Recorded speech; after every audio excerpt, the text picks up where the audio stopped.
Assalamualaikum warahmatullahi wabarakatuh. Saya Syarif Hidayatullah dan teman saya Yanfa Rizky.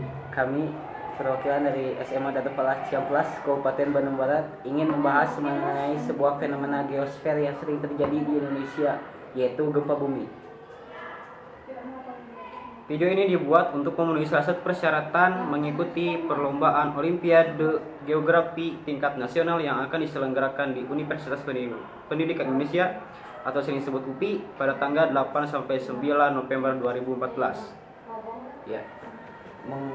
Seperti kita ketahui bersama bahwa Indonesia ini adalah daerah yang rawan gempa. Nah, bagaimana menurut Anda tentang fenomena gempa bumi ini?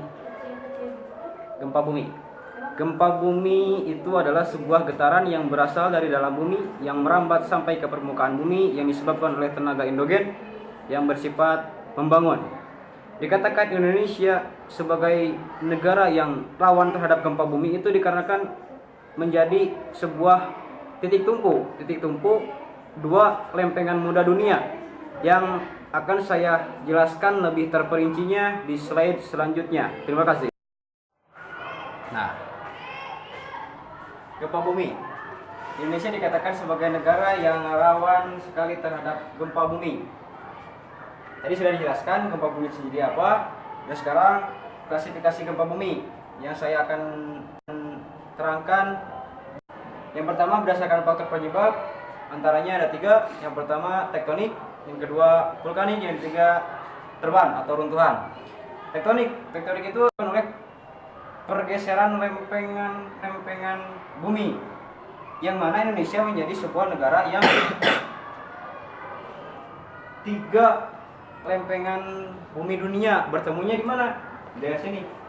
Mana aja? Yang pertama lempengan Eurasia, Sumatera, Jawa, Kalimantan termasuk Eurasia. Yang kedua Australia, dan yang ketiga Pasifik. Nah, itu. Yang kedua itu apa? Vulkanik adalah disebabkan oleh erupsi gunung berapi.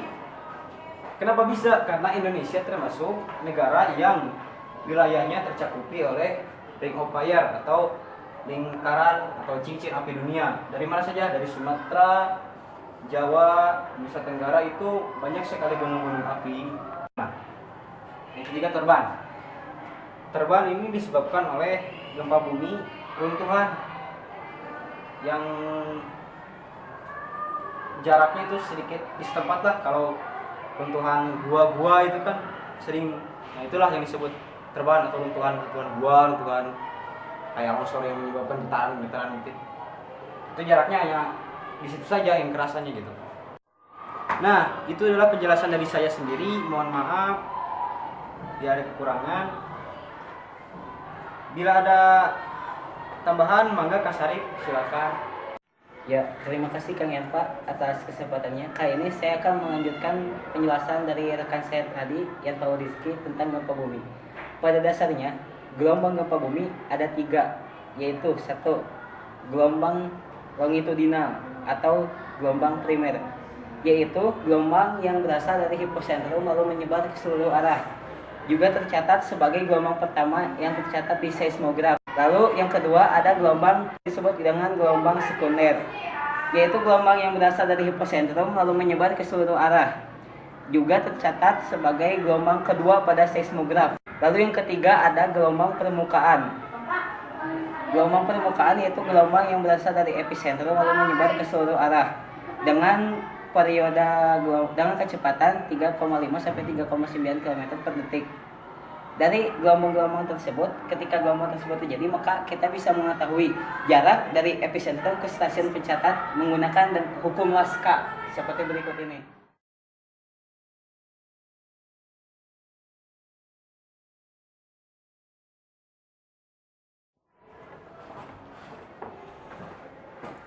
Nah, itulah sekilas pembahasan dari perwakilan tim Darul Falah, khususnya dari kami berdua. Mohon maaf bila masih banyak kekurangan karena kami dalam masa atau tahap proses belajar.